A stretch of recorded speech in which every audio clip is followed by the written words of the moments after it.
Hey everyone, this is Akash and welcome to PySpark Learning Hub. Today we are diving into a PySpark problem, but not just any problem, one that challenges your thinking and sharpen your skills.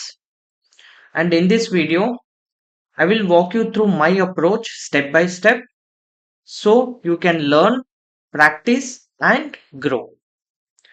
Solving a PySpark problem follows a simple process where we will try to understand the problem statement and discuss the problem statement. Later, we will identify what is the input and expected output. And after that, we will try to write the PySpark code. All right. Let's see today's problem statement. So this is join part 3. I have covered 2 videos on joins. So this is the 4th video what we are seeing in terms of join. So we have two problem statement here where first problem statement is we have to write a PySpark code to find out the employee name who has not assigned any project and display no project assigned. That means we do have two data frame, employee data frame and project details. What we have to do is we have to find out those employees which doesn't have any project, right? And we have to display no project assigned. Correct? Clear, right? And the second problem statement what we have is we have to write a PySpark code to find out the project name which is not assigned to any employee. That means it is vice versa of the first thing. That means first is we need to identify the employee who doesn't have project, and second is we have to identify those project which doesn't have any employee. Clear about the question? Great. Let us see the step 2. Let us execute. I have already given the data and schema. You don't have to write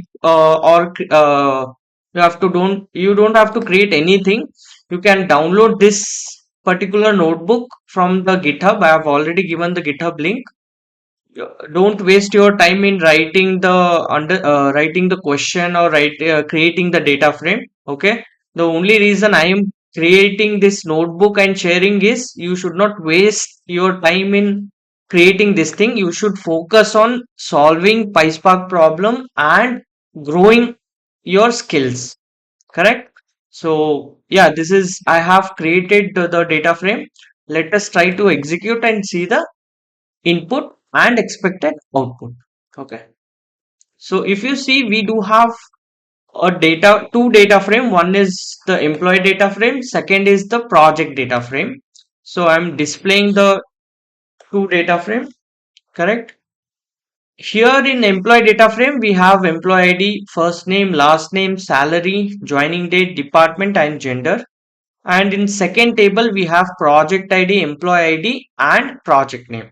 So if we see the first problem statement, we have to write a PySpark code to find employee name who doesn't have project. So let us see, let us try to understand this problem statement. Okay.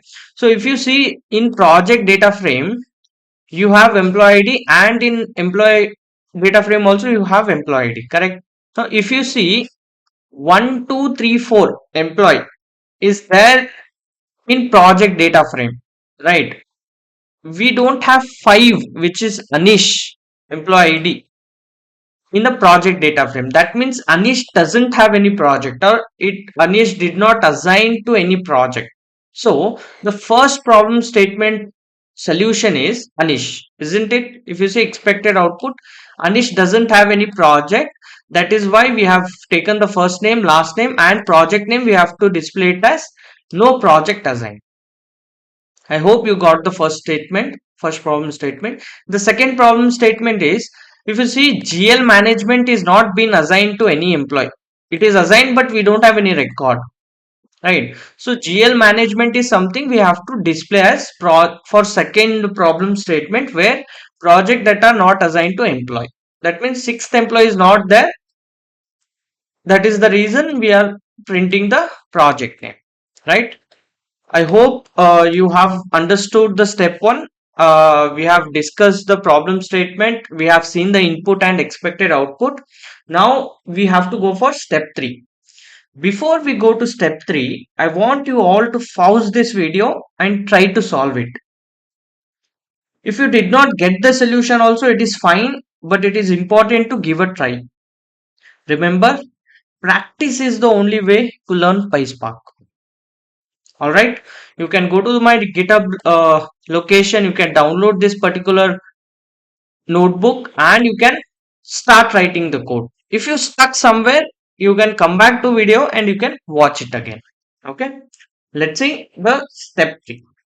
Now, for this particular scenario, okay, let us change the scenario first. How do we get whose employee which is assigned to employee data frame? Yes, firstly we will perform join. That is correct. And in that, what type of join? We will perform left join, right? To get those employees which are assigned to project. See, there can be many different way, but let me solve with only one way. And if you have some different way, you let me know in the comment section. Okay. So to get those employee which has project means what we do? We do left join.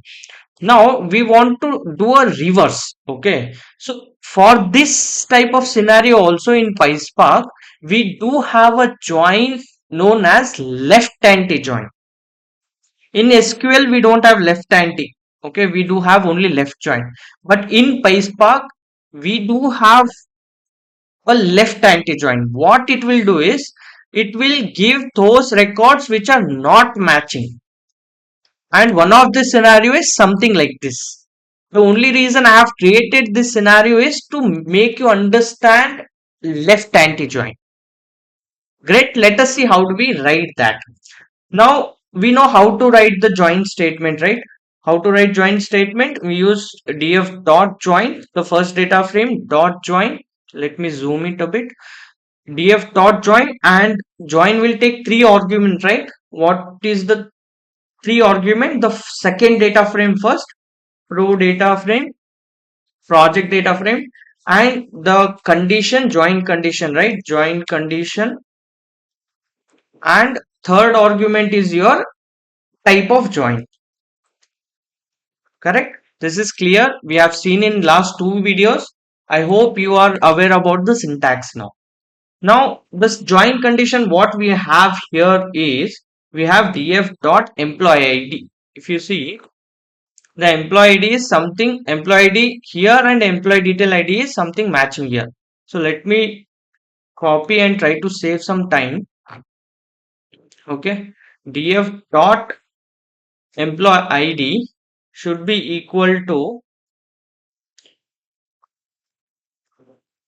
pro df dot employee detail ID, right? Let me copy that also and save some time. Pro df, there you go. And type of join, if it is left, how do we mention? We mention left. Now left anti is just underscore anti. If you mention, you will get the left anti. Let me show you first the left join and later we can see the left anti. Okay, so let us see dot select and let us take first name, last name, right? Let me take first name, df dot first name, right? Df dot first name. Okay, and for time being let me only print first name. Correct.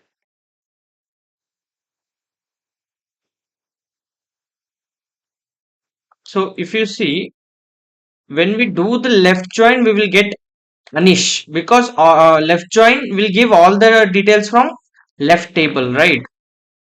So if we do left anti, okay, we will see only Anish. See, because that is how our scenario is, okay, we want to identify those employee which doesn't match with project. That means it doesn't have any project. You got it right. Left will give all the records from left. Correct. If I just print project name here, if I just let me print the project name here, okay. The project name what we have is df, pro df, right? Pro df. Okay, let me print all the columns. Okay, let me print the star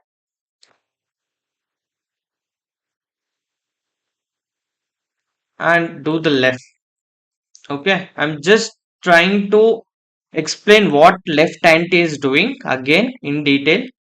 Okay, let me zoom out here. If you see, for Anish doesn't have any project.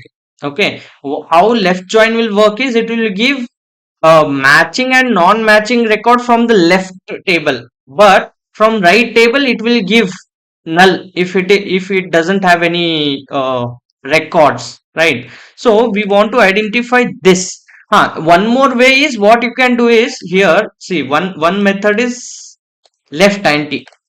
If not, you can apply a filter here, right? Dot filter. If I apply dot filter where employee ID, correct, where employee detail id is null, you can apply is equal to is null, you can apply. Let me take it in column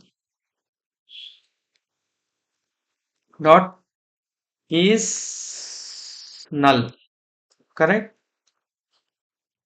Let me see. So to identify the left join also, using left join also you can see, okay, you will identify the employee id is null. Okay, it is also giving the same result. Okay, and if I do this thing, let me hide this one and do a left anti and remove this filter, and I can display all record. This also gives the same result. So the whole intention of me explaining the left anti join is this scenario also you can use this thing. Okay, you can use left also, you can use left anti also. If you are using left, you have to apply the filter thing, but left anti will give the same result. Okay, now if we want to fetch the first name, if you see expected output, first name, last name and project name. Now let us try to fetch those record. First name, correct, and last name, df dot first name. You can get it like this also, if I'm not wrong, correct. First name, last name, where is last name, last name, okay, and you can give the project assigned also, project name, right? Project name. Now we wanted to display project name as, okay, what is left anti? Okay, I think I have to use df dot function, df dot this thing, df dot last name, correct, df dot, and pro df we have to use it here. Okay, so df dot, and next is we want to give it as project name. Okay, right. So what we have to give is we want a constant value, no project assigned, right? No project assigned we have to give, and dot alias as, okay, project name, correct. This will give the expected output. Okay, so see here, no project assigned is not displaying correctly. So what you can do is truncate is equal to false, you can do it is equal to false, correct. There you go. See, so we have achieved the first problem statement. Let us try to solve the second problem statement similar. The second problem statement, what we have to do here is we have to identify project name. Now here we have identified the employee in first problem. The same we have to do it with the project also, correct? So here just what you have to do is just vice versa is there, right? So pro df you have to apply here, df you have to apply here, and pro df dot employee id, correct, and df dot employee id, vice versa we have to do, that's it, right? Left entity of vice versa. And what we have to identify here is pro data frame, right? So only we want project data frame dot project name we want, right? So let me take the project name. Here, if you see expected output, it is project name. So we will get the project name. The scenario is vice versa, right? Compared to first one, the scenario is vice versa. So we are just shifting the data frames and just getting the project name, right? Now expected output should be GL management, right? Let us see that. There you go. See, we have achieved the first input also, first problem statement also, expected output, we are able to do it. And second output also, we are able to do it. So this is how we need to solve any PySpark problem. I would like to hear you solve this problem. I would like to hear also how you have solved this problem. Drop your approach in the comment below. If you found this video helpful, don't forget to give it a thumbs up and share it with anyone who is on their PySpark journey. If you enjoyed this video and want to practice more, make sure to check out my YouTube channel for plenty of similar problem statement. I've already given the YouTube link here. You can find a lot of different problems. I'm going to post a lot of problems on PySpark, whether it is easy, medium or hard level, which can for sure help you in a project level or during the interviews as well. You can visit my GitHub repository also, where I've shared a wide range of problem and solution to help you sharpen your skills. The same GitHub, the same GitHub I'm using to upload this notebook. If you want this notebook, I want to practice, you can download that and import it in your Databricks Community Edition. For the latest update, tutorials and tips, don't forget to follow me on LinkedIn. Let's stay connected and keep learning together. LinkedIn link also I've given here. Do follow me for latest update. Thanks for watching and I will see you in the next video. Until then, happy coding. Thank you. Start from here, edit. Okay.